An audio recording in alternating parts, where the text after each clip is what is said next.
Hello and welcome. This is the Focus Masterclass podcast, where we speak to some of the great minds in visual effects to dive deep into every part of the industry, from production, the creative process, business, and technology.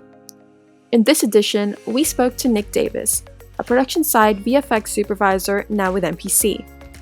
He spoke at length about the very crucial pre-production process in visual effects, pulling back the curtain on all the decisions that need to be made and everything else that happens before work on visual effects production is carried out. Please enjoy Nick Davis's very insightful and enlightening masterclass. Hi Nick, how are you? Very good indeed. Very nice to join you today.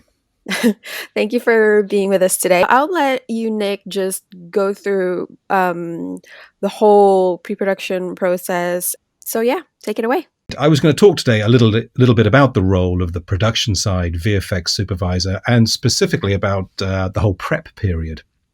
So I have been a production side freelance visual effects supervisor for the last 25 years.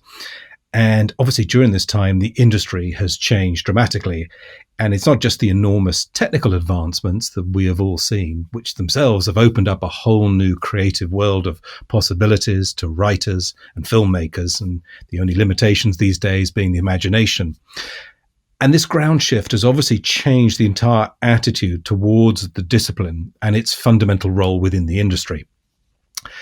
Although, despite that, the basic role and the job remains fundamentally the same.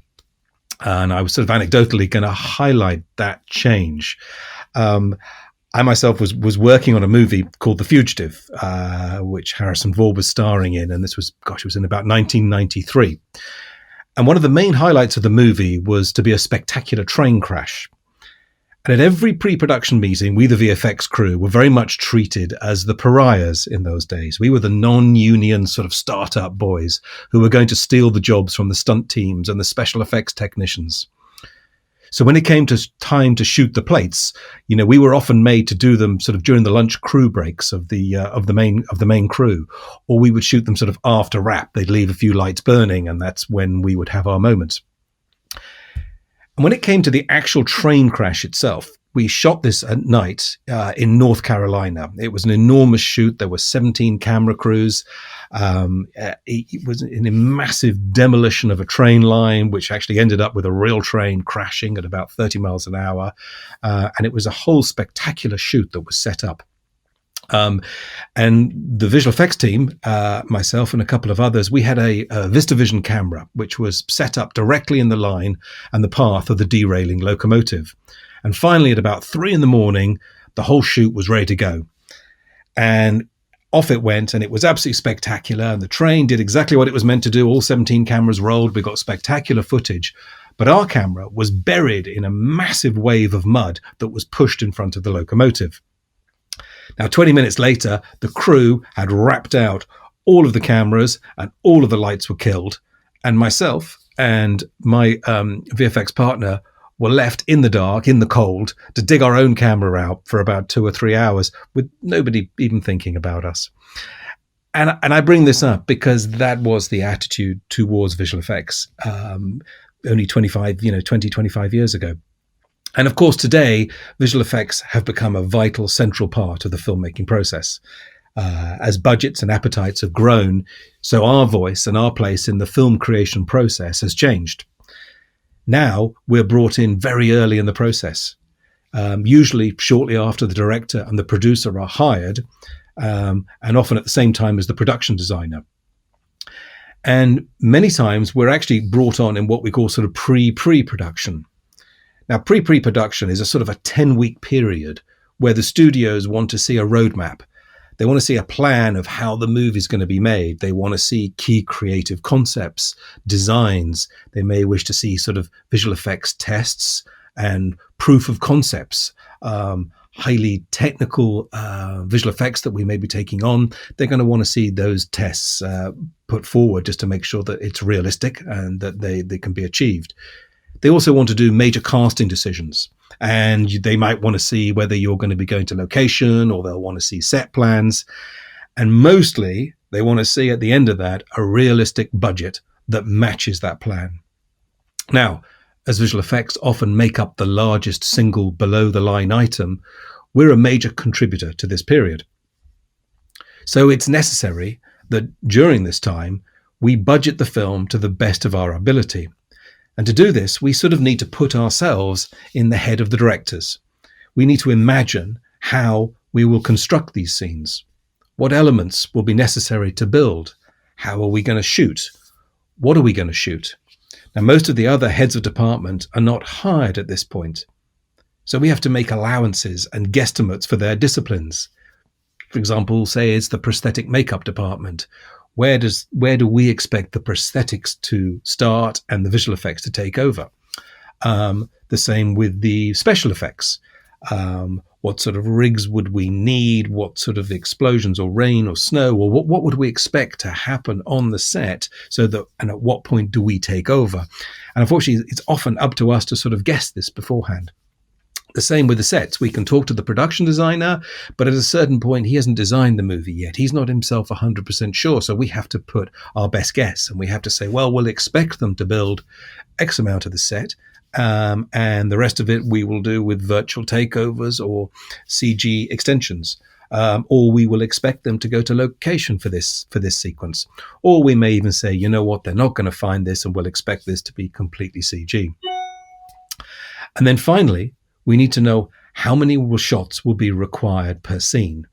Now, this is particularly the hardest part, because there's no editor on board. Most directors will not engage in this, as there are far too many variables and unknowns. So it becomes up to us to sit there with the script and to count through on a page by page, sequence by sequence, scene by scene, exactly how much coverage do we think there will be. And then within that coverage, how much are close-ups, how much are medium shots, how much are wides, how much are masters. And we have to sort of guess the entire editing of the movie before anything has been shot. And now once we've done this, we then produce our own sort of internal budget between ourselves. And of course, we then have to then look at that number and then look at the number that the studio or the production may already have allocated in the budget. And of course, at this point, there's usually a huge discrepancy between those two numbers. So at that point, we need to work with the director and with the production designer and with the producer to help get the movie into a place where it can be greenlit. Now, to do that, that often means they have to redesign sequences. They have to rethink approaches to the shoot. They may need to replace locations with sets or backlots to reduce the expense of the shoot, which will enable us to then take over larger portions of the movie at a more cost-effective rate. Sometimes we'll have to work with the writer to reduce or to change the script to help them rebalance the creative needs and the budget discrepancies. We may have to sort of suggest expensive omits or different ways to do things, or repetitions, or way to utilize more cost-effective approaches to sequences. And this often is the time when creative dialogue between the director and the studio and the production will either get the movie greenlit or it gets shut down. So it's an important 10-week period, and it's one that takes a lot of sort of open dialogue between the different people who are on board at that point, between the director and the producer and the studio and the visual effects team. But once this milestone has been passed, we get the sort of proverbial flashing green light. And at that point, we can then go into a sort of a full pre-production process. Now, usually a pre-production period can last anywhere from sort of 6 to about 16 months. The process depends on the scope and the scale of the show. Some may take years to develop, and others may be on a fast track that the studio will have a very tight release date, and therefore pre-production gets squeezed enormously. But a decent pre-production will be somewhere between 6 months and a year. Now, obviously, the first thing that we have is the script. We got the blank canvas of a script. And often, with complex action scenes, the script can be very light in description and definition. We have the old adage of fade in and crane up to the Battle of the Bulge. And I say this because that is often what writers do. They give a very loose, very minimalist description of action that's going on, of settings, and it's very much about the story and the characters. Thus, each and every major sequence within a script needs to be designed and planned from the ground up. Each sequence is going to have a whole different raft of requirements and different drives that are going to push it forward. And so during the pre-production process, it's up to all of the heads of department to get together and to come to an agreement, obviously with the director leading the way and the other sort of cast of characters putting their voice, their skill set and their side of the equation into place. So I call it a cast of characters because on each movie, obviously, we have the same group of people, but obviously on each movie, they change dependent on their style, on their sort of, in inverted commas, power. So, just briefly, I'll just sort of run through them. Of course, at the top of it, we have the director. The director is the creative funnel, and he's in charge of everything. His word is normally, or her word is normally final. And we look to the director to lead all of us, to steer us all in the right direction, to choose which way they ultimately want to perceive the sequence being achieved. Next to them, and often once again, dependent on the type, we have the producer. Now, this role varies enormously from show to show. But a real producer will be the person who is in charge of the sort of major decision making, the casting, the budget, the script, and the creative calls. They are hired by, or they have close relationships with the studio, and it's their role to help the studio fund the project and then get the cast, hire the director, complete the script, and ultimately they're trusted with delivering the movie while protecting and nurturing and helping the director to deliver their creative ideal. So it is the relationship between the producer and the director and ultimately the studio that is at the top of the pyramid. Beneath that, we have the executive or line producer, whose role is the day-to-day, below-the-line production of the show.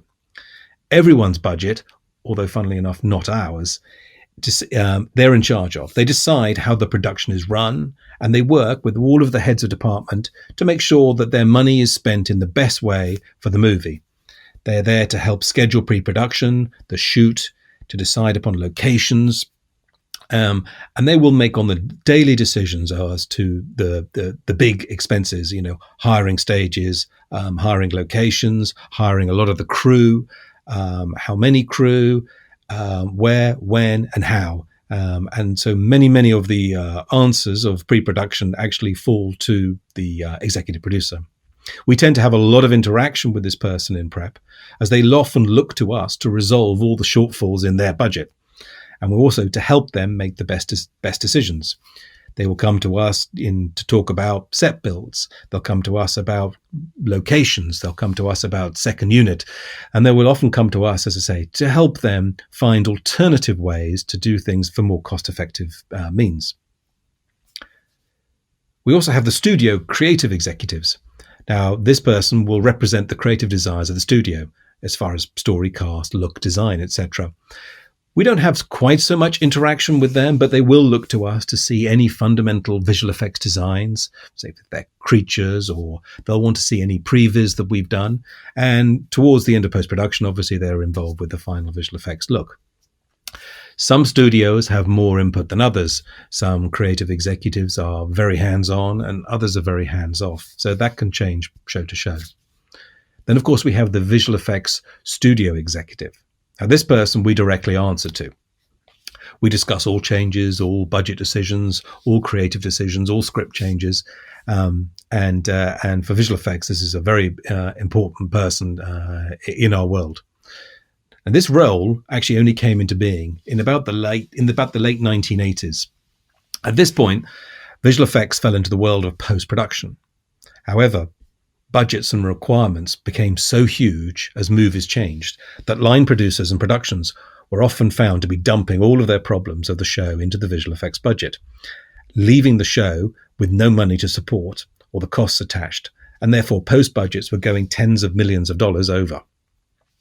The studios suddenly realized they had to do something about this, so they set up divisions to protect the visual effects budget, to ring fence it, and to stop its abuse.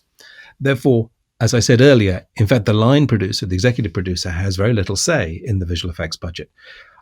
Once our budget is signed off and agreed by the studio, they're never allowed to actually touch it or change it without the studio's consent. The next in our sort of cast of characters is the production designer. Now, in pre-production, this is a very important person because obviously they are in charge of the look, the design, color, finish, sets, of all things put onto the screen. And we have a major overlap with us in pre-production. Everything that we're designing, they have a say in. And obviously all about the sets and locations, props, creatures, etc. The other major player is the director of photography, the DOP or the DP.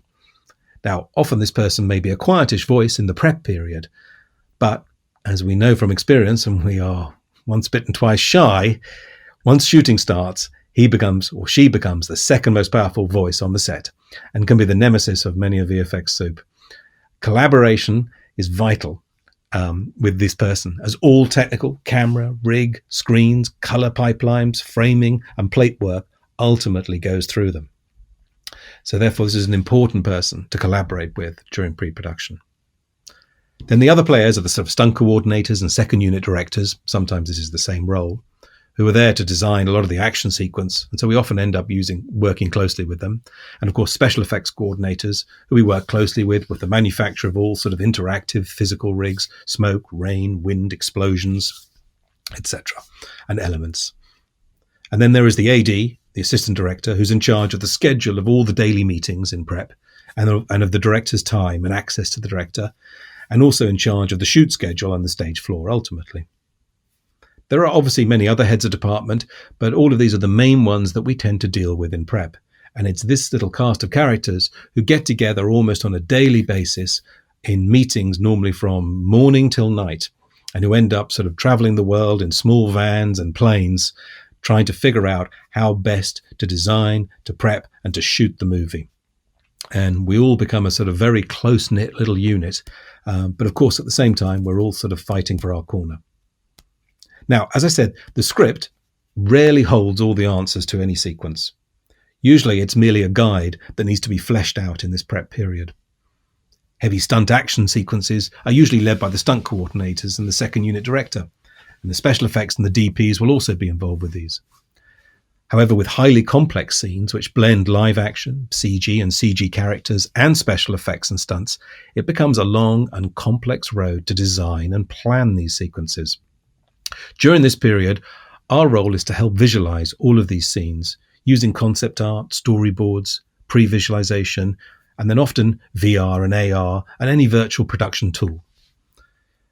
Finding the best and most expedient tool to quickly and efficiently give the director the creative images and stimulus that they're looking for becomes our role. Putting set designs and location layouts into virtual reality, getting key crew comfortable with virtual scouts and shot designing can save huge amounts of time and unnecessary set builds. I feel that in recent years, it has fallen on us to utilize all of these tools, and where we can, to bring in our fellow filmmakers and try to put these tools into their hands. It's too easy during this process that key crew can be made to feel marginalized. ADs and DPs and other key heads of department can feel that this digital prep has nothing to do with them. During this process, it's easy for us to spend millions of dollars in previs and months of planning, and it all to go out the window on the first day of the shoot when the DP and the actors come up with a great idea that the director thinks is genius, and we are proverbially screwed. All our plans go out the window, and we now have to think on our feet and end up with a huge mess. So during this time, the more that we can invest, every department, into the use of previs and virtual reality and production tools, the easier our lives become. It's a bit of a political minefield to be navigated in this whole pre-production process. Trying to have a plan is key for our department because we're always the ones left with the mess in post-production. So from script to storyboard, from storyboard to previs, and then from previs to virtual reality and virtual camera scouts, all of this can unify a production on a single course over a complex sequence. And while not only saving money, it also enables us to gather the best plates and elements to create the sequence we all want to see. Now, different movies and directors have different ways of getting to their final plan. Just as a few examples from my career, on The Dark Knight, Chris Nolan liked to exhaust the practical solution wherever possible. However, when the scenario arose that VFX were the solution, he embraced the planning. Say, for example, when we had Batman leaping from a Hong Kong skyscraper to land in another skyscraper and then be air hooked out by a C-130 was obviously meticulously planned. We storyboarded it, and then we prevised it all in London. Technical rehearsals were then planned out in Chicago, where we actually took the planes and we utilized jumping off buildings and jumping out of helicopters with a Batman, until we finally realized that the only way we could achieve it was to have a CG takeovers and break the scene apart as to the shots that could be achieved practically and the ones that couldn't. Finally, we took the whole sequence and it was all shot in Hong Kong. Another example of pre-production and visual effects is in the design of creatures. On Edge of Tomorrow, the main alien creature ultimately fell into the visual effects department's responsibility. Hundreds of concept ideas had been planned by the studio beforehand with artists from all over the world to find a unique, never-seen-before creature. But ultimately, they failed, and nothing that was put in front of the director was accepted. So we then went to the visual effects companies, and using our artists, we came up with a unique movement ideas, which we found from sort of internet research. All of these were then taken and sort of fed into some sculpted designs. And ultimately, it was actually using a physical model that we were able to slowly nail down the look of the creature. And it was from the physical model that we were then able to sort of transpose that into the digital world. But it was the utilizing of a lot of visual effects resources that finally ended up coming up with the creature that was ultimately approved by the studio and the production. Now, it could be said that too much planning can suffocate spontaneity and on-set creativity. However, when you're planning a shoot with a man, say, racing through a forest being chased by a 50-foot cyclops with trees exploding around him, if you fail to plan, you plan to fail. And although I've been screamed at by actors saying they're not previs puppets, the time and creativity put into the planning and the designing will always pay off. But of course, plans do change. On Charlie and the Chocolate Factory, Tim Burton only wanted one actor, Deep Roy, to play every single Oompa Loompa in the movie, in every shot. Now, this required hours of on-set motion control, repeat pass shooting. And all of this had to be sunk to music as the actor was always dancing with himself and singing.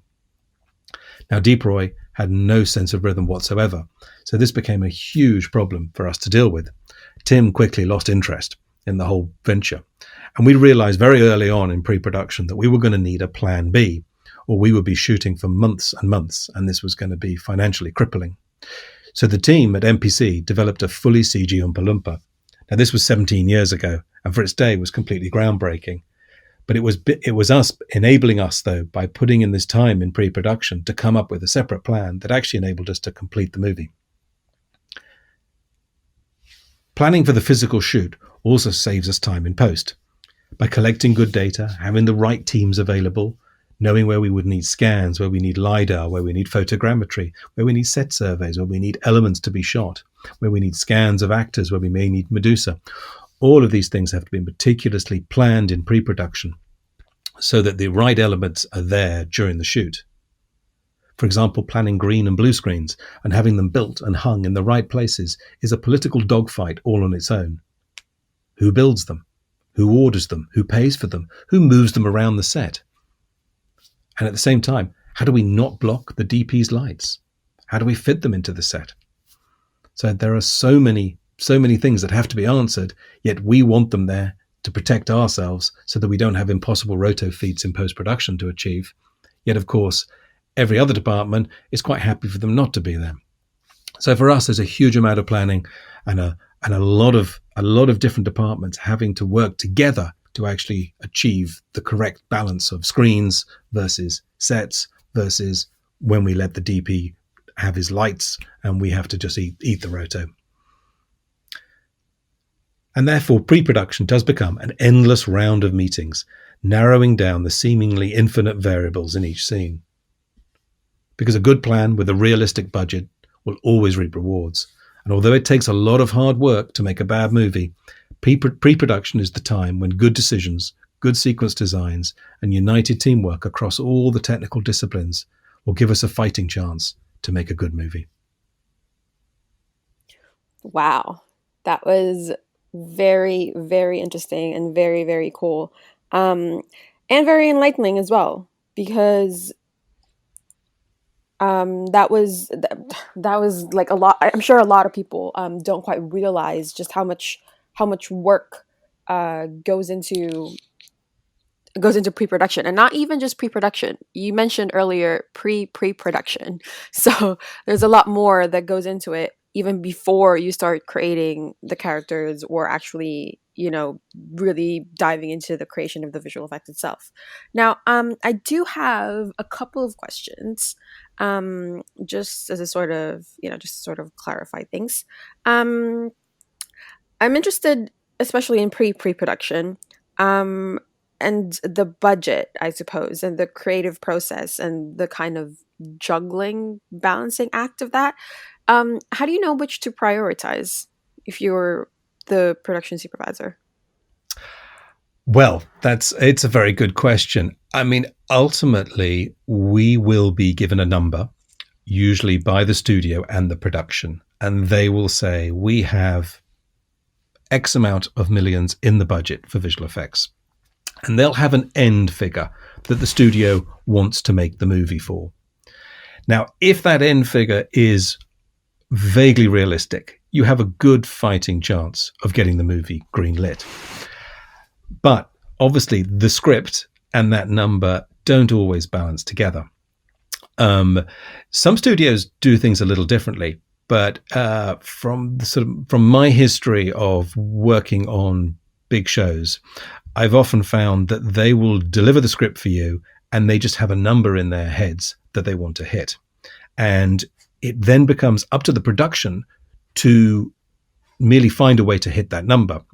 So therefore, as I said, you now have to look at the script and you have to now make creative decisions. Now, obviously, some of those decisions are about removing things from the script. And that becomes a decision that has to be made by the director and the producer and the studio together. All we can do is merely make suggestions. But what we can do is make suggestions of saying, hey, look, there's a sequence here where we have to build an entirely virtual environment and it's got 4 virtual characters in it and it's incredibly expensive and it's only 2 minutes of screen time and it's going to cost you X millions and it doesn't really forward the story at all. Is this good spend? And at that point, they'll look at it and everybody will go, yes, oh, we have to have it. That's my favorite creature. Or they'll go, you know what, you're right. We can just dump that. And then that cuts X amount off the shoot time. It cuts X amount off our budget. And of course, there's a ripple effect all the way across everybody's budget when you start removing pages from a script. But it is, as I say, it's a sort of a teamwork, and nothing can be done in isolation. We're not allowed to remove anything until we've had that approved all the way through the chain of command. Given that, is it actually, because obviously you're working, you're working with a specific number. Is it actually, or is it true that is it more cost effective to go with VR than physical shoots or practical visual effects these days? Oh, that is a completely different question. But yes, okay, interesting question. I would say it depends on your practical shoot. I mean, if you're merely got a small rom-com set in a limited number of sets, practical shooting can obviously be very, very, cost effective and cheap. However, if you've got a big action movie with special effects, visual effects, stunts, extras, locations, moving around. Therefore, you've got Teamsters and trucks and hotel costs and flight costs. Then your budget starts to get bigger and bigger and bigger, and your daily costs can start ballooning up into the tens of millions. For daily shoot costs, and at that point, it becomes unrealistic. Well, not unrealistic, but at that point, yes, then you start to look at the virtual production side of things, and they become a lot more cost effective. Obviously, a virtual shoot requires very few people. We just did, an 8-week virtual shoot on the one and only Ivan, and probably on the set we had no more than 15 or 20 people involved in a virtual shoot, whereas you have a practical shoot and you can have hundreds of people, and extras and catering and etc. And so of course your prices increase at a rapid rate. What other techniques do you kind of employ to get in the head of the director, the filmmaker, to bring their vision or ideas to life? Because I imagine it's crucial. It is, and of course every director is different and has different sensibilities and a different approach to filmmaking. Some want to be shown 3 or 4 versions of something, and then we'll just pick one and say, I want it like that. Others are very collaborative and want to sit with you and work with storyboards very closely, and then give you the storyboards as a guide to the scene, whereby we take it from storyboard, let's say, to previs. And then they're very collaborative and they want to talk about cameras and all of the sort of minutiae of the filmmaking process, and others don't. Others, are actually just going to shoot from the hip on the stage, and therefore you need to plan for that and be ready for it. So it does really change per director and the needs and the wants of the script. You mentioned earlier that plans change, things change, so there should be some sort of room for spontaneity, room for movement as you go along. I'm curious, two-part question. How does your role sort of shift, or do you guys stay on? Do you stay on while during production, after all of the pre-production process has been, wrapped up and you've started actually, on production, making things? And also, out of curiosity, how specific do you have to go at pre-production? Is it like when you present your ideas and concepts, is it really down to is it really shot per shot already at that point? Well, the budget becomes shot by shot, because you have to somewhere sort of put a line in the sand and say, well, this is what we've got to complete this sequence. So mentally in your head, you have to start by applying a number to it. You have to start by applying a sort of a series of shots together to say, well, that will make up that sequence. And then within that, you've also got to say, well, what is in the scene? Are we building the environments? Are we building creatures? Are we building, are we adding extras? What sort of effects are they? Now then,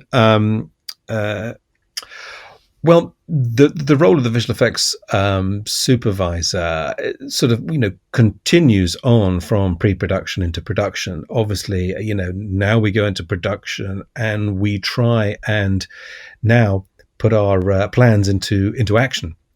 As I said, very much the planning, is vital to visual effects because we are the ones who are going to live with it in post-production. Most of the other cast of characters, their role finishes when production finishes. But for us, we now have to go through all 3 phases. We have to go through pre-production. We have to plan it. We then have to go through production on a day-by-day basis to make sure that as close as possible the plan goes into production and is followed, or if it's not followed, we then need to very carefully track it and make sure that the new plan is actually going to work and is going to give us what we need to achieve the sequence that's desired by the director in the script. So therefore, we have to follow it through both of those phases, and then of course we then have to end up taking it through into post-production, where we may be with it for another year while everybody else goes and does a couple more movies.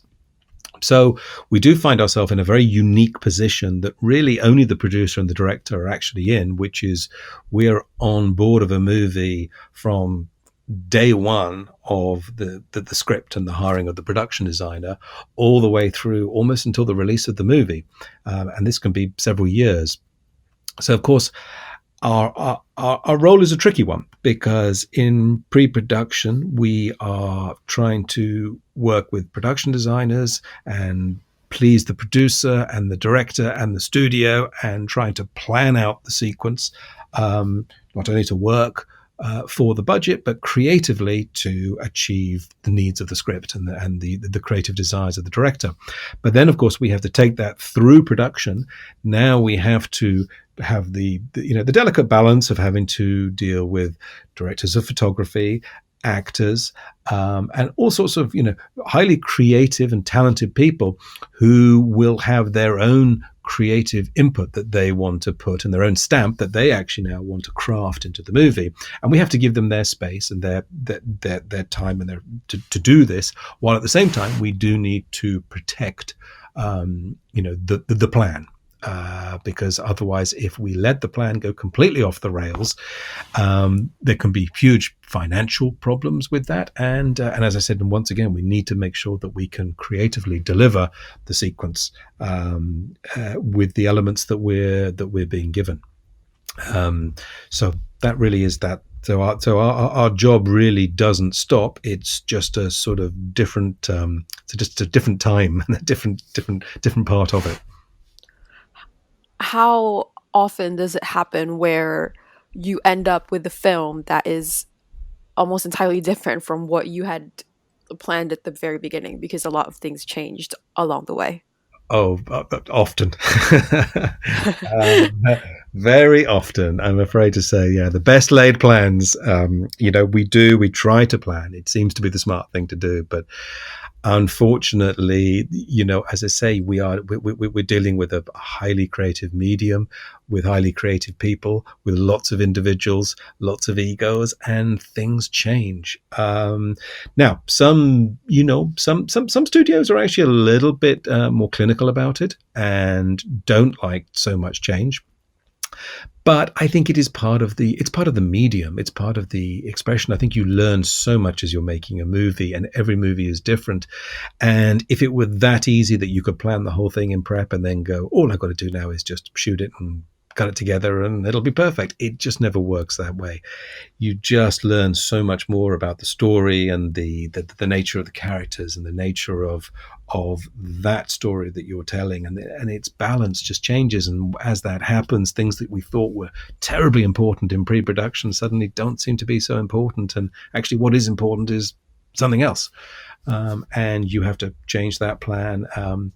Or they just test the movie and the third act doesn't work. So they decide, well, let's just rewrite a completely different third act. And that's where, we all know the mess that we can end up in post-production as we scramble to completely start new sequences from scratch with only weeks to go before deadlines.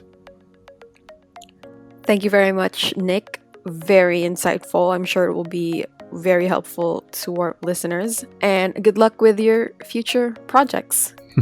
Thank you very much. Nice to talk with you. If you enjoyed this Masterclass podcast, please sign up to our newsletter at thefocus.com/subscribe to keep up with future podcasts, as well as get the latest visual effects content, tailored job alerts, and virtual learning materials straight to your inbox. You can also subscribe, follow, or like us on our social media channels at The Focus Careers. We'll share the links to those channels in the description. We'll speak again next time.